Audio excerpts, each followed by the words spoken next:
네, 위원님께서 준비해 주신 투자 레시피 시간입니다. 위원님 같이 종목을 잘 고르려면 어떻게 하면 좋을지 많은 투자자분들께서 궁금하실 것 같은데 오늘도 힘과 차트의 원리에 대해서 설명해 주시는 거 맞나요? 네, 그렇습니다. 오늘도 힘과 차트의 원리 제5탄 이게 마지막 강의라고 일단 보시면 되겠습니다. 네. 자, 5탄의 마지막 강의는 좀 이제 제가 말씀드렸던 부분들, 이 이론적인 측면 그리고 실전적인 측면을 좀 간단하게 요약해서 다시 한 번 더 말씀드리고요.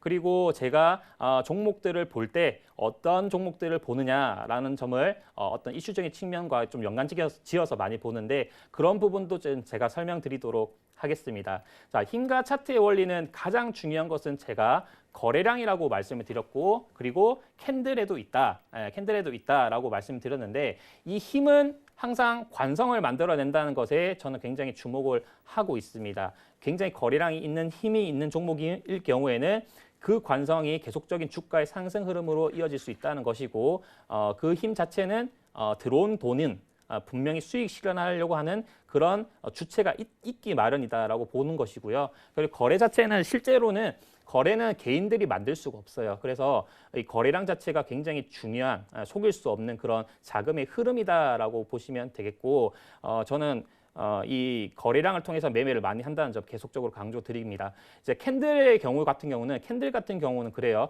캔들의 그 양봉, 그 몸통의 캔들이 크면 클수록 그리고 그 거래량이 많이 실리면 실릴수록 그 캔들은 저는 신뢰도가 높다고 생각을 합니다. 신뢰도가 높다고 판단을 하는 거고 그 신뢰도는 무엇이냐? 주가를 상승시키려 하는 주체가 분명히 있다는 것.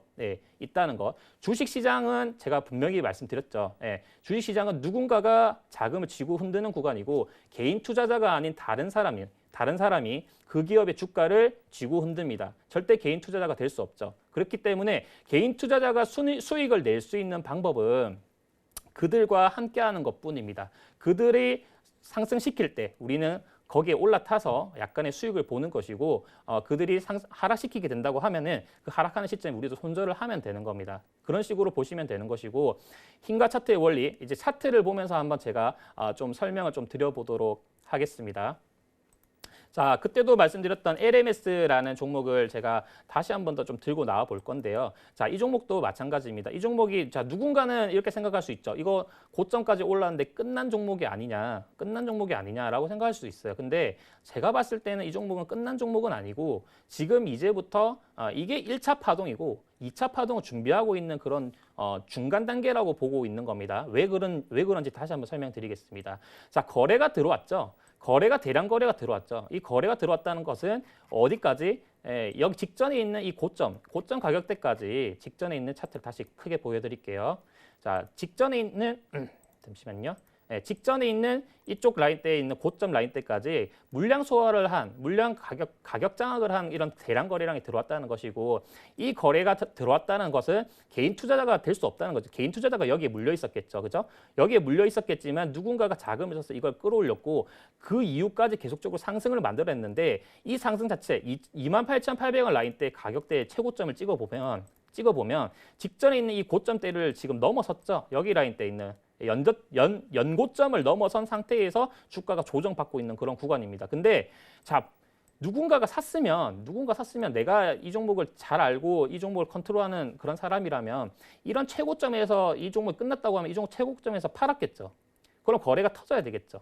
거래가 지금 터졌나요? 거래가 안 터졌죠.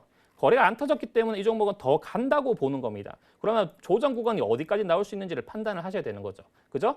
그럼 조정 구간이 어디까지 나올 수 있느냐? 직전에 저항받았던 구간이 어디예요? 여기 라인 때 저항을 받았죠. 13,500원 라인 때 저항을 받았단 말이에요. 그럼 주가를 조정 준다고 하면 13,500원 대에는 사야 되겠어요? 팔아야 되겠어요? 사야 된단 말이죠. 이 라인 때까지 오게 된다고 하면은 충분히 살 수 있는 저렴한 가격대가 될 수 있기 때문에 이 종목을 차트를 조금이라도 보시는 분들은 여기 라인 때까지 내려오게 된다면 나는 이 종목을 살 것이다 하고 자금을 준비하고 현금을 준비하고 이 종목을 살 준비를 한단 말이죠. 네. 그렇기 때문에 항상 기술적인 분석은 굉장히 중요하다. 단순히 재료적인 측면은 그 종목의 주가를 끌어올리는 어떤 재료일 뿐이지만 이슈 자체는 재료일 뿐이지만 그 재료도 누군가는 돈 주고 만들 수도 있어요. 돈을 주고 만들 수 있는 부분이기 때문에 기술적으로 우리는 자금의 흐름을 파악을 해서 그 자금의 지지와 저항, 그 저항구간과 지지 구간을 파악을 해서 우리는 수익을 낼 수가 있는 겁니다. 근데 그 점을 굉장히 좀 기술적인 부분은 아무 필요 없어. 우리는 기술적인 부분 안 봐. 재무만 보고 이슈만 보고 이렇게 하실 분들은 그렇게 하시는 분들은 제가 볼 때는 이런 주식 시장에서는 좀 필패할 가능성이 높다라고 저는 생각을 해요. 항상 기술적인 분석 공부를 하셔서 이런 차트의 원리, 힘과 차트의 원리는 굉장히 중요한 그런 원리고 이런 원리를 제대로만 습득을 하신다고 하면은 아주 쉽게도 수익을 낼 수 있고 주식을 좀 편하게 하실 수도 있다라고 생각합니다. 왜? 기다림만 있으면 되니까. 그 가격대까지 기다림만 있으면 그 가격대에서 매수하면은 충분히 수익을 낼 수 있는데 왜 못 기다릴까? 마음이 급하기 때문이겠죠. 그러나 그런 마음도 컨트롤 하실 수 있어야 되고. 자, 기준과 원칙. 그 부분도 제가 4강 때 설명을 드렸어요. 자, 이런 힘과 차트의 원리에 대한 부분만 안다고 하시면 되는 게 아니라 이런 원리에 대한 부분을 아셨다면 내가 가지고 있는 이런 차트의 기술적인 분석을 내만의 기술적인 분석을 만드셔야 되는 것이고 그 기준과 그 분석법을 만드셨으면 그 분석법에 대한 기준과 원칙을 지키셔야 됩니다. 네.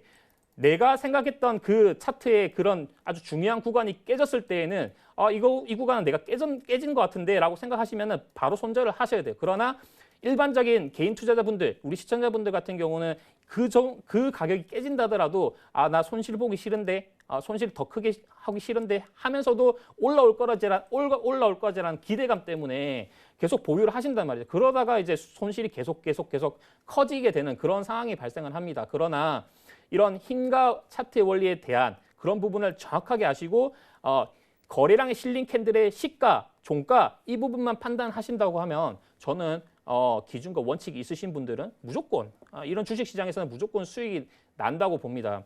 저도 이 매매를 하면서 항상 이 기준과 원칙을 이렇게 잡는 게 굉장히 힘들었다고 저번 방송에도 말씀드린 바 있어요. 네. 근데 그게 굉장히 힘든 거예요. 왜? 그 부분은 개인적으로 이제 심리적인 부분이 굉장히 크거든요.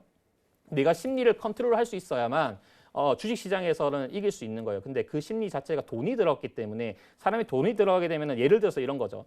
내가 정말 큰 돈을 써가지고 어떤 빚을 갚기 위해서 돈을 빌렸다거나 이렇게 해서 그런 조급함 때문에 주식 시장에서는 필패할 가능성이 높은데 그런 필패할 가능성이 있는 그런 심리 자체를 반드시 잡아야 되는 것이고 그렇게 잡으실 수 있도록 저는 이렇게 방송 출연하면서 말씀을 드리고 있지만 실제로는 매매하시는 그 개인 투자자분들, 우리 시청자분들이 직접 하셔야 되는 부분이에요. 직접 컨트롤 하셔야 되는 부분이기 때문에 그 점을 굉장히 강조해서 말씀드리고 싶고 물론 종목은 제가 갈 수 있는 종목들도 있고 수익 낼 수 있는 종목 분명히 많습니다. 그러나 그런 종목들을 언급드리는 것보다 이런 기본적인 부분이 다져지지 않는다고 하면 수학도 그렇잖아요. 수학이 교과서에 있는 아주 이론적인 부분이 다져지지 않으면 어려운 문제를 절대 못 풀어요. 절대 못 푸니까 이런 기본적인 부분을 다시 한 번 더 공부하시고 시가와 고가, 종가, 저가의 힘, 그리고 거래량이 어떤 거래량, 왜 이 자리에서 거래량이 실렸고 이 거래량이 터진 시점 시가가 깨지면 안 되는지 이런 부분들을 계속적으로 판단하시고 분석하시고 연습하시고 그리고 매매를 하시면서 몸에 습득을 하셔야 돼요. 네. 그리고 그런 부분들은 내 돈을 투자해가지고 하는 것이 아니라 요새 좋은 거 많잖아요. 모의 투자 같은 것도 있잖아요. 그죠? 모의 투자로 해서 나만의 분석법을 만드시고 그리고 시장을 대응을 하신다고 하면 저는 분명히 큰 수익 꼭 나실 거라고 생각합니다. 우리 시청자분들 저는 무조건 큰 수익이 나셨으면 좋겠고요. 저는 그렇게 생각하고 있는 바람이고, 네, 그렇습니다. 네, 제가 좀 감정이 좀 격해지긴 했는데, 네. 좀 많이 수익이 나셨으면 좋겠어요. 네, 맞습니다. 이제 위원님께서 많은 종목 상담을 받아 보시면서 더욱더 느끼셨을 것 같아요. 또 오늘 특히 코스닥 시장이 많이 흔들렸기 때문에 수소차, 전기차 이렇게 여러 섹터들에 관련된 종목 상담이 많이 왔잖아요. 그 위원님께서 좀 이렇게 흔들리는 시장에서 눈여겨봐야 할 섹터가 좀 있다면 간단하게 설명 좀 해주세요. 네, 지난 방송에서 제가 신공항 관련 섹터 한번 주목해 보시라고 말씀드렸고, 그렇죠. 그 신공항 섹터 아직 남아 있습니다. 관련주들 아직 상승 시작하지도 않았고 이슈 발생하지도 않았습니다. 그 신공항 이슈 주목해 주시고 그리고 제가 오늘 여기 계속적으로 이제 종목 상담에 나온 종목들 보면 수요자 관련 테마가 굉장히 네, 많은 중요하다라고 분들이 갖고 계세요. 말씀을 드렸습니다. 네. 바닥권이에요. 여러분, 바닥에 있는 종목, 거래 없이 조정을 받았던 종목들 중에 바닥에서 산 종목들은 저는 반드시 수익이 날 거라고 보고 있고, 그거는 이제 시간만 투자하면 돼요. 근데 그 시간을 단축시키는 것도 물론 투자지만 내가 그럴 만한 그런 컨트롤 자체가 안 된다고 하면 그냥 바닥에 있는 종목 사시면 돼요. 예,